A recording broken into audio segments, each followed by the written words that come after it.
नमस्कार। आज मैं आपको कुछ विशेष खबरें सुनाने वाला हूँ।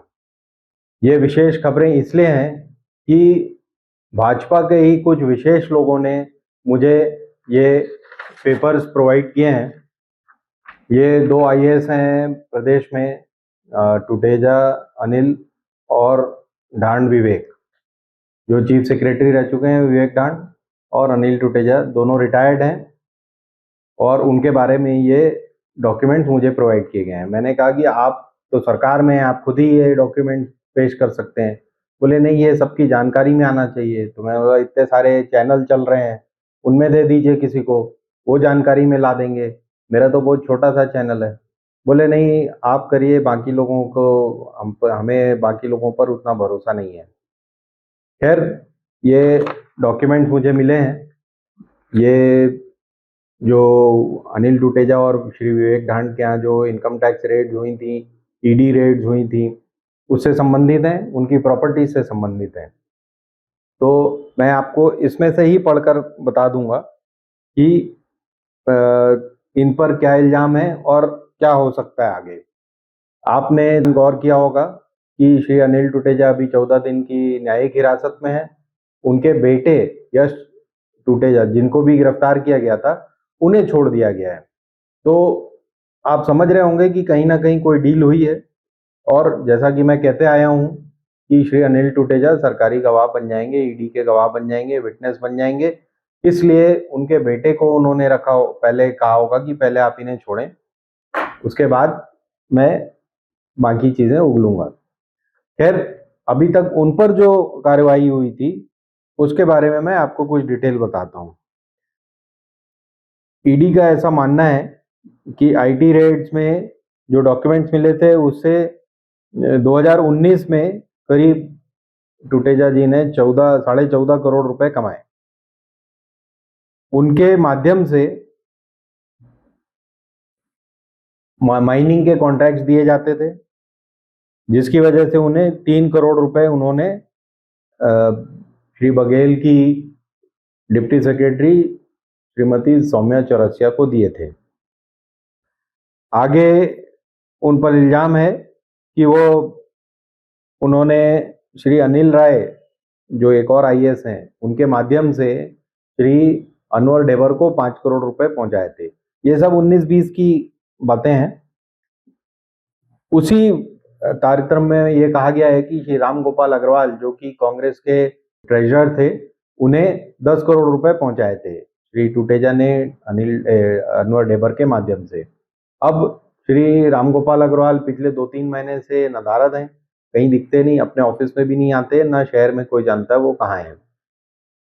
उन पर ईडी का नोटिस है, तो अब वो भगवान जाने कहाँ हैं।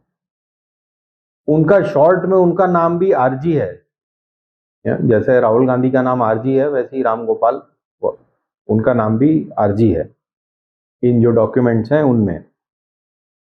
तो इंटरेस्टिंग बात यह है कि ये सब एक पूरा गैंग था, जो डिप्टी सेक्रेटरी से लेकर टॉमन सिंह सोनवाने, जिनके खिलाफ अब सीबीआई इंक्वायरी चल रही है, वहां तक चलता था।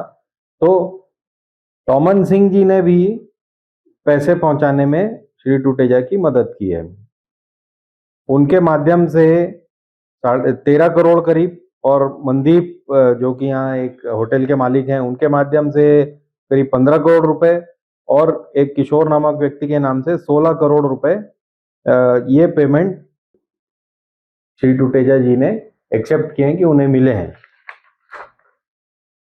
अब आगे उनका कहना है कि, मतलब ईडी का कहना है कि ये हमारे पास इन चीजों के डिजिटल एविडेंस है। मतलब या तो कंप्यूटर में ये चीजें मिली हैं, या फोन में मिली हैं, या व्हाट्सएप में मिली हैं। जो भी डिजिटल क्रांति हमारे देश में हो रही है, वो क्रांतिकारी लोग इसका उपयोग कर रहे थे। आगे कहना है कि श्री अनिल टुटेजा के बेटे श्री यश टुटेजा भी मनदीप चावला और अनवर डेबर से, जो कि दोनों होटल व्यापारी हैं, उनके टच में रहते थे और एक माध्यम थे अब आपको आश्चर्य होगा ये जानकर कि श्री विवेक ढांड जो कि चीफ सेक्रेटरी रह चुके हैं इस प्रदेश में, वो फाइनेंसिंग का काम करते थे। ऐसा उनकी जो आईटी रिपोर्ट आई है, जो ईडी ने पेश की है, उसमें लिखा है।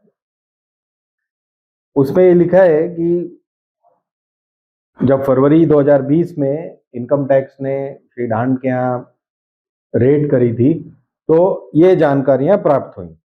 उनसे प्राप्त हुआ करीब 50 लाख का उन्होंने मार्केट में लोन दे रखा है, पैसा दे रखा है, जिसका कि इंटरेस्ट उन्हें मिलता है। उनके अपने कजिन है श्री बब्बू बेदी, उनको उन्हें पैसा दे रखा है जिसका इंटरेस्ट उन्हें मिलता है, तो करीब 50 लाख उनको दे रखे हैं। फिर ये सबसे उनको एक कैश पेमेंट का करीब 1-1.5 करोड़ रुपए इंटरेस्ट में आता है। फिर उनकी अपनी बहन जो है श्रीमती साधना ढांड, उनके माध्यम से ये काम होते हैं। फिर एक कमलेश जैन है जो शायद बिजनेसमैन है, उनके सबसे करीबी माने जाते हैं। उनके माध्यम से करीब 50 लाख का कारोबार श्री ढांड कर रहे थे और उनके पास करीब 1.5 करोड़ रुपए का जो उन्होंने इन्वेस्टमेंट किया उसके कोई खबर नहीं थी, मतलब उनकी कोई आंसर वो नहीं दे पाए। और करीब उनके यहाँ 1.25 करोड़ रुपए की ज्वेलरी प्राप्त हुई थी जो अनएक्सप्लेन्ड है। तो कुल मिला के 5-7 करोड़ का काम है। तो ये मुझे नहीं लगता कि ये जो लोग छत्तीसगढ़ को जानते हैं वो इस बात पर विश्वास करेंगे कि 5-7 करोड़ का काम होगा। फिर मैं ये जानकारियां पब्लिक करना चाह रहा था क्योंकि ये भाजपा के लोगों के माध्यम से ही मुझे प्राप्त हुई है। अब आगे इसका क्या ये बनाते हैं, क्या खिचड़ी पुलाव बनता है, देखते हैं हम सब। धन्यवाद। हिंदुस्तान जिंदाबाद।